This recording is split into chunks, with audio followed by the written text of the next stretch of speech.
This is the first part of introducing .NET 8 microservices.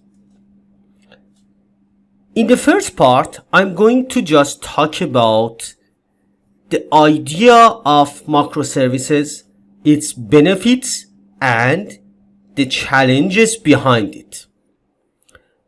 Please pay attention. It's not a big course. I'm going to just go through some shallow and small things and then go for the technical details as an introduction. So if you want to know, or if you want to deep dive to microservice architecture, later on we're gonna have a very big course about it. But just pay attention. Based on these two pictures, we can say monolithic architecture means we're gonna have a big project consist of everything, a database, and then all the layers and everything inside a big solution. I don't say a big project. It can be a big solution consist of so many projects. Monolithic architecture is perfect. It's good. But sometimes we need to pay attention to microservice architecture. Microservice architecture means we're gonna have different services, and we can have different databases also. Dealing with different databases is not mandatory, but it is recommended. Let's go to the next part, next clip, next presentation. I'm not going to read this for you guys because some of you might have interviews, job interviews or such things. So read this statement by yourself and be familiar with a strong English explanation about these things. So as I said, I'm not going to just read these things from my screen. I just put it here for somebody who wants to know or who wants to learn sophisticated English about these things. Maybe one line of these explanations would help you to ice a job interview. So it's just for you guys. What I'm going to do in this series of .NET 8 microservice implementations, first of all, let me tell you, we are not going to say monolithic architecture is old, useless, or these things. No, it's not. Plus, we are not going to say microservice architecture is a silver bullet, is fantastic, it's a way to achieve any goal in terms of software development. No. Based on your domain, things might be different. Let's see what you are going to say. Should be or can be your question. Okay, what you want to say? Why you said monolithic is not that bad and microservice architecture is not a silver bullet. So what you want to say? Listen. Microservice architecture is one of the ways that we can think about. Okay? So, based on the situation, we should decide. So, how can I decide? First of all, I should know the benefits of microservice architecture and its challenges. So first of all, the benefits of microservice architecture in theory. I have listed some of them out in terms of books and these things. I can talk about 10 hours, maybe more, about these things in theory, but I'm not going to do that. I'm just pointing at some items out and go. First of all, team anatomy. What does this mean? Imagine that in a monolithic architecture, you have so many team members. Some of them are better than the rest. Some of them are faster than the rest. Some of them can do most complicated parts of the application, but sometimes they have to wait for each other. Some of them would make the others a little bit slower. So you are trying to find a way to separate them from the rest and give them some things more difficult or complicated. With microservice architecture, you can do that.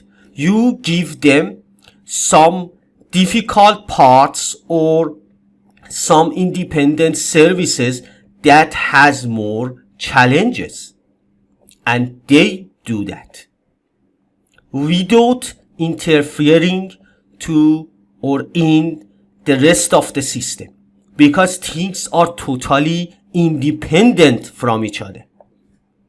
Service anatomy.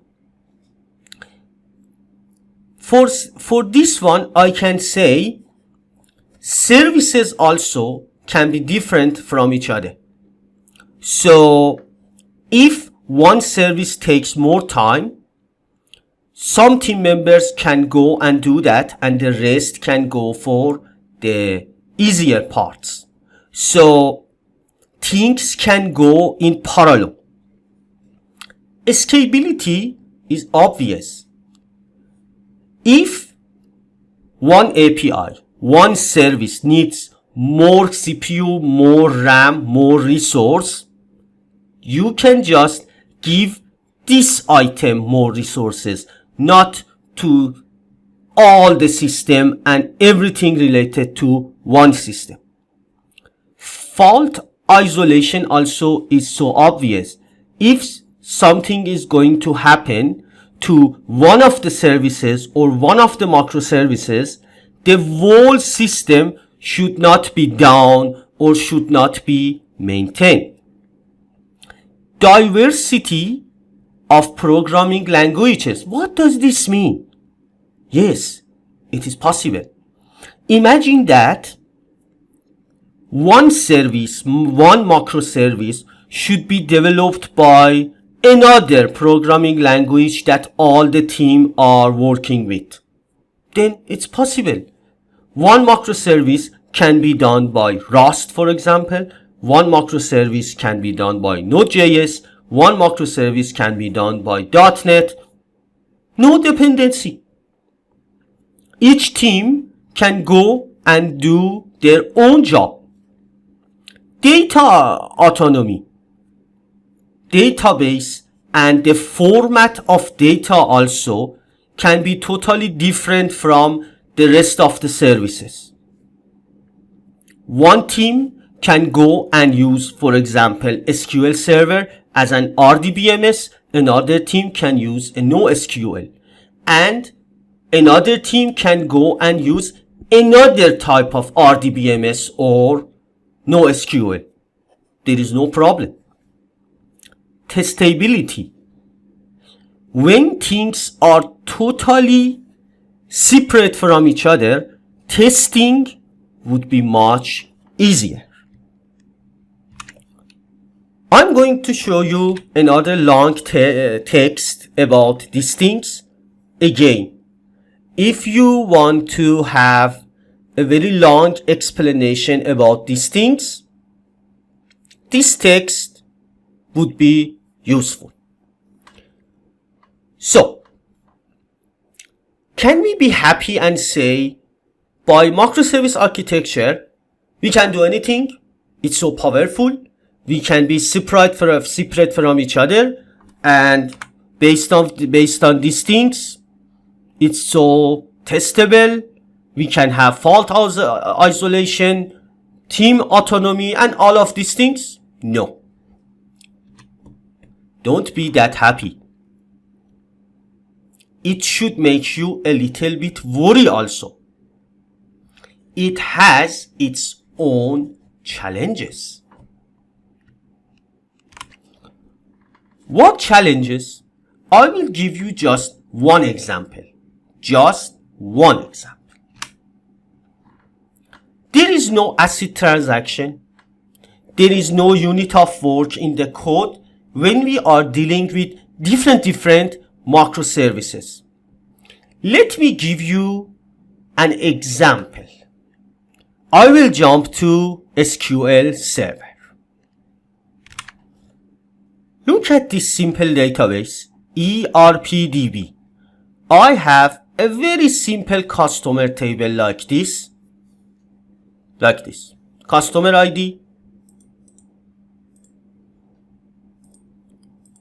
I forgot to do that. Okay. Customer ID, name, family, phone. That's all. And then order table. Order ID, order date, customer ID, description. And the other one, order details. Order details ID, order ID, item ID, QTY. And shipment. This means if a customer orders some things, we're gonna save and then we have to deliver. So shipment table also would be involved. The structure of tables are not that important. Look at this. Based on the logic, I have to insert into order table at first. Then I need the order ID to be able to use it inside the order details here. And then again, I need to create a record inside shipment table also. Imagine that something happens in between. A bug, mistake, something, exception, something. So, all of the things that I have done inside these three tables should be rolled back. Or, if everything was fine, I should commit. So, as long as I am using something like a stored procedure, everything is easy. I can insert into this table, this table, this table, and then say commit. In a very long stored procedure, for example.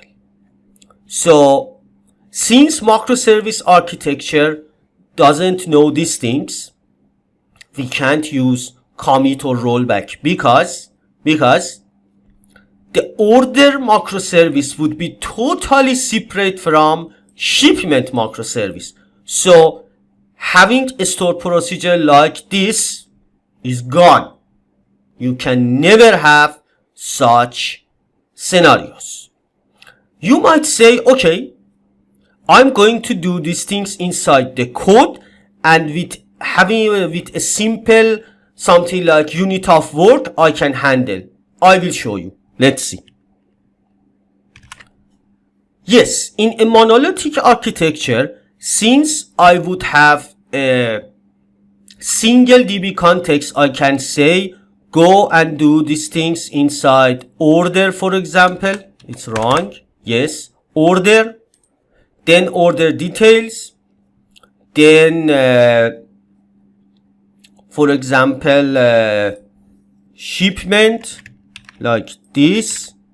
Each of them can have its own save change, for example, like this and like this.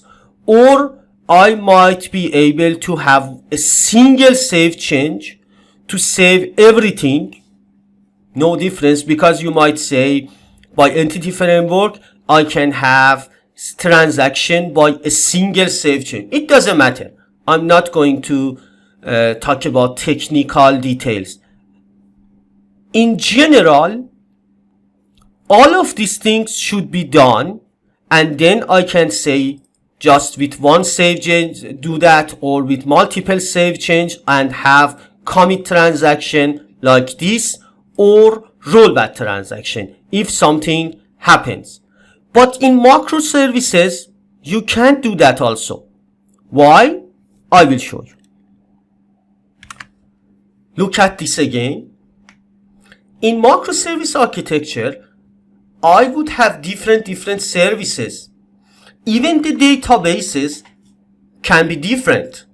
Even the technology that we are using might be different.